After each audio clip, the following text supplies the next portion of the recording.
अब कुछ बात करते हैं सिंध असेंबली के हवाले से। नए माली साल के लिए 42 अरब रुपए खसारे के साथ 2282 अरब का बजट मंजूर कर लिया गया है। बजट 10 जून को पेश होने के ठीक 10 दिन बाद असेंबली ने मंजूरी दी है और इस दौरान कल अपोजिशन की कटौती की तमाम तहरीक को मुस्तरद कर दिया गया है। कल इजलास के दौरान 312 अरब रुपए का ज़िमनी बजट भी मंजूर हुआ। ज़िमनी बजट के 312 अरब रुपए में से 43 अरब रुपए सेहत, 16 अरब बिजली की मद में अदायगी में शामिल है। इस दौरान MQM की एक रुकन असेंबली ने वज़ीर आला सेक्रेटेरिएट में अखराजात कम करने की तहरीक भी पेश की, लेकिन सिंध असेंबली ने वज़ीर आला हाउस के अखराजात की कटौती तहरीक भी मुस्तरद कर दी। इस वक्त में अरशद वोहरा साहब ने ज्वाइन किया है, उनसे पहले बात कर लेते हैं रहनुमा MQM पाकिस्तान के। अरशद साहब, बहुत शुक्रिया आपके वक्त का। कहिएगा, ये सारी सूरत हाल में ये जो कटौती की बात हुई थी, अखराजात में महंगाई इतनी है, ये कोई बुरी बात नहीं थी, तो इस तहरीक को भी और इस बात को भी रद्द कर दिया गया। देखिए, कटौती 42 बिलियन की अगर कटौती कर रहे हैं, अव्वल तो देखें कटौती होनी चाहिए डेफिनेटली, लेकिन आपको पता है सिंध का जो बजट है, जिसमें से जो अभी आप 22,000 का बजट की बात कर रही हैं, और सिंध को जो वफाक से हर साल जो पैसे मिलते हैं तकरीबन अप्रॉक्सीमेटली 1200 अरब रुपए, उसमें से 90% तो इनके एडमिनिस्ट्रेटिव अखराजात हैं। अब ये एडमिनिस्ट्रेटिव अखराजात हैं क्या? आपके पास तो तकरीबन आपका बजट जो है जब 90% एग्जॉस्ट हो जाता है एडमिनिस्ट्रेटिव एक्सपेंसेस पे, जिसका मतलब ये हुआ कि आपके पास 10% बचा, तो 90% एडमिनिस्ट्रेटिव एक्सपेंसेस यही हैं कि सरकारी खर्चे।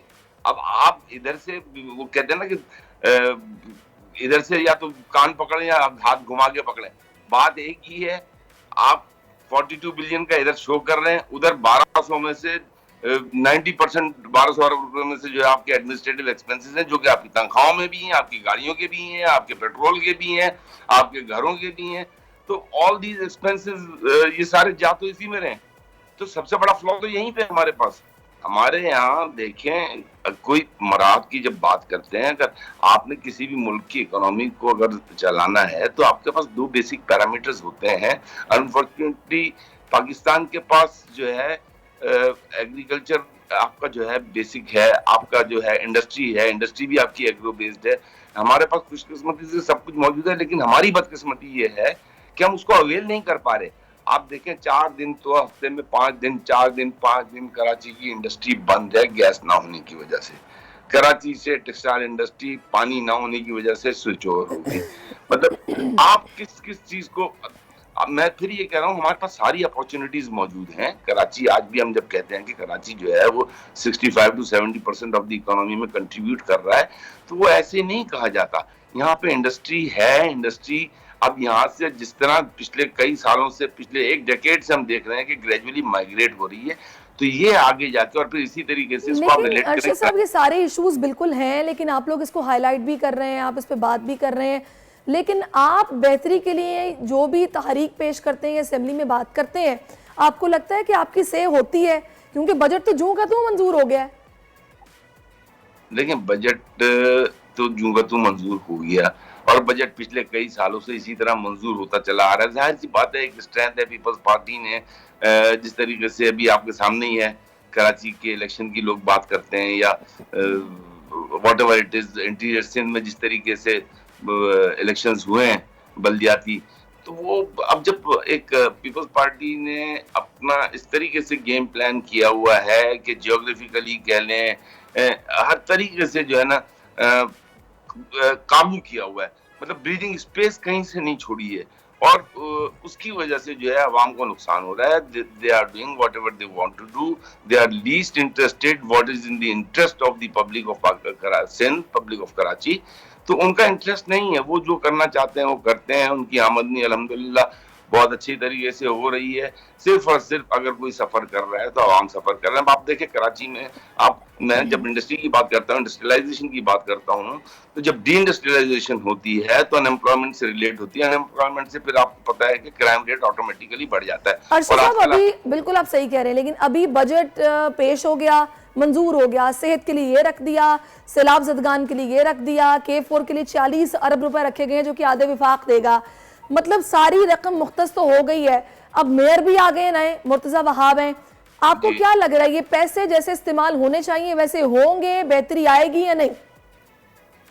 देखिए इंशाअल्लाह ताला विद इन फ्यू मंथ्स हम एक्सपेक्ट कर रहे हैं कि इलेक्शन होंगे, और इलेक्शन होनी भी चाहिए। जाहिर इलेक्शन जो है अक्टूबर नवंबर में ड्यू है, इलेक्शन होंगे। इलेक्शन में हर एक ने अपनी अपनी परफॉर्मेंस लेके जाना है। जाहिर है हमारे पास परफॉर्मेंस कोई नहीं है क्योंकि हुकूमत ये कर रहे हैं। अब इन्होंने अपनी परफॉर्मेंस लेके जाना है, हमने अवाम को अपना मैनिफेस्टो देना है, हमने अपना मंशूर बताना है, हमने अपने अदवार बताने हैं। तो हम अपना मंशूर लेकर जाएंगे इंशाअल्लाह ताला अवाम में, और इलेक्शन बहुत जल्द है। तो ये बजट तो देखें, बजट को फिर किस तरीके से नई आने वाली गवर्नमेंट जो है वो उसको किस तरीके से कंटिन्यू करती है, किस तरीके से मैनिपुलेट करती है, इट ऑल डिपेंड्स। ये लॉन्ग लास्टिंग बजट्स नहीं है, चाहे वफाक के हों। अच्छा, आप लोगों ने कोई लाहेअमल बनाया है कि ये बजट जो कि मंजूर और पेश किया गया फिर मंजूर हुआ, कि इसमें अगर तो काम जिस तरह से होना चाहिए ना हुआ तो फिर आप लोगों का लाहेअमल क्या होगा? अभी तो आप लोग कुछ नहीं कर पाए, बाद में किस तरह से आप लोगों ने ऑपोजिशन करनी है? देखिए इंशाअल्लाह ताला अगर if we are in the government, अगर हम गवर्नमेंट में आते हैं तो हमारे पास पूरा एक वाज़ेह प्लान है। हमें पता है कि हमने किस तरीके से जो है इंडस्ट्रियलाइजेशन करनी है, किस तरीके से हमने लोगों को जो है ना एग्रीकल्चर, देखें आपकी सिंध की 17 मिलियन एकड़ ऑफ लैंड जो है एग्रीकल्चर लैंड है, वो यूटिलाइज नहीं हो रही है। आपके पूरे पाकिस्तान की 54 मिलियन एकड़ ऑफ लैंड जो है वो एग्रीकल्चर लैंड है, प्रॉपर्ली यूटिलाइज। हम यहाँ पे गेहूं इंपोर्ट कर रहे हैं। एक जमाने में आपको पता है ना, हम गेहूं एक्सपोर्ट करते थे, हम शुगर एक्सपोर्ट करते थे। तो हम आज भी ये चीजें कर सकते हैं, हम अपने एग्रीकल्चर को बढ़ा सकते हैं, हम अपनी इंडस्ट्री को, एग्रो बेस्ड इंडस्ट्री की जब मैं बात साहब, आप लोगों ने भी कराची की आवाम को कंफ्यूज करके रखा हुआ है ना, कि विफाक में आप पीडीएम के साथ होते हैं, सिंध में आप उनकी मुखालिफत करते हैं। यहाँ पर आपके वोटर्स को आपको नहीं लगता कि वो इफेक्ट करती है ये सब चीज़, ये सारा ये पॉलिसी जो आप लोगों की है? अभी आप देखिए बात कर रहे हैं, लेकिन अभी जो बल्दिया इलेक्शन हुआ है उसमें कितना आप लोगों को अंदाजा होगा कि वोटर्स ने आपका साथ दिया है? देखिए जाहिर सी बात है, 6% वोट कास्ट हुआ तो सारा वोटर तो बाहर निकला ही नहीं ना। अगर 6% वोट कास्ट हो रहा है और 2 दिन बाद उसको 11% में कन्वर्ट कर दिया जाता है, तो कराची की 3 करोड़ की आबादी को में से अगर 10% लोग वोट दे रहे हैं तो ये तो रिप्रेजेंटेशन ना हुई ना, कि ये रिप्रेजेंटेशन नहीं। इसका मतलब अगर एमक्यूएम ने बायकॉट किया था और एमक्यूएम ने बाद में with in 4 weeks 58 union councils का नोटिफिकेशन जारी कर दिया। मैदान छोड़ के जाना तो वर्षा साहब फिर कोई हल नहीं होता ना। खैर देखते हैं, आगे इलेक्शन होगा, जनरल इलेक्शन, देखते हैं आप लोग किस तरह कम बैक करते हैं, क्या सूरत हाल बनती है, ये तो वक्त बताएगा।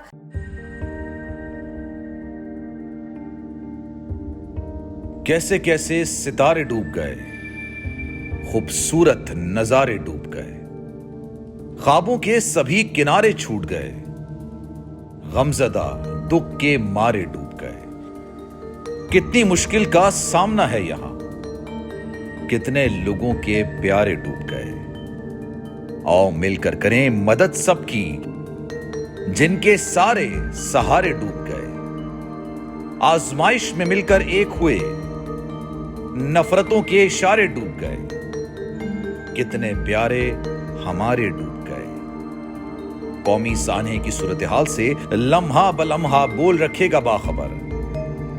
गम की इस घड़ी में बोल तारकीने वतन के अहले खाना के साथ खड़ा है।